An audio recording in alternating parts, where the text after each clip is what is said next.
So the day of the audit has arrived. You've booked the meeting room and the auditor arrives. You escort him or her to the meeting room. Whilst there, you attempt to engage in some small talk. As you settle with your cup of tea, he or she also settles with their cup of coffee. What now? Well, you've begun, and rightly so, you've done the initial bits necessary. But let's re-examine the first process before mapping out what comes next. Auditors are basically paranoid.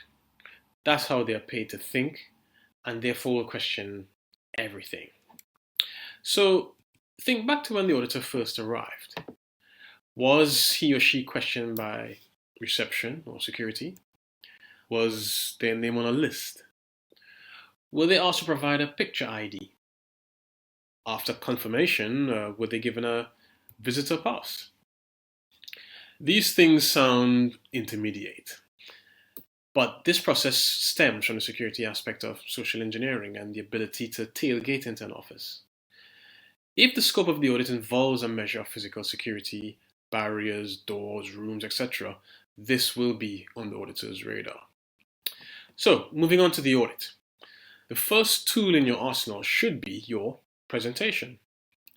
The presentation should at least outline and consist of the agenda for the day, reiteration of the scope as outlined in your organization's SOA, which is the Statement of Applicability, overview of the site that the auditor is visiting, and most importantly, a clear explanation of the IT security governance in relation to how risk is managed.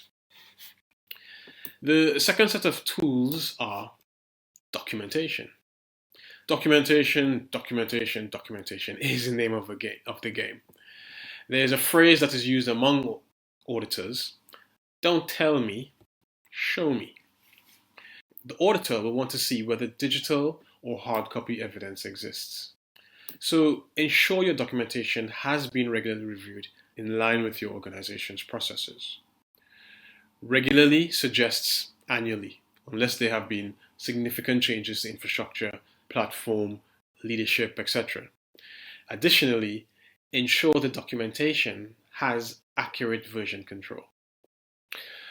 The third tool should be your risk documentation, which usually consists of your risk assessment, your risk treatment plans, and any residual risks.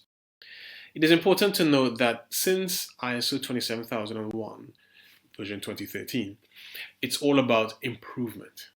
So it would be wise to log your corrective action plans, demonstrating what was done and any identification of root cause. Auditors have tendencies of picking up on something that is said and running with it. Important tip is to continually ask yourself through the audit, is this conversation within the scope of this audit?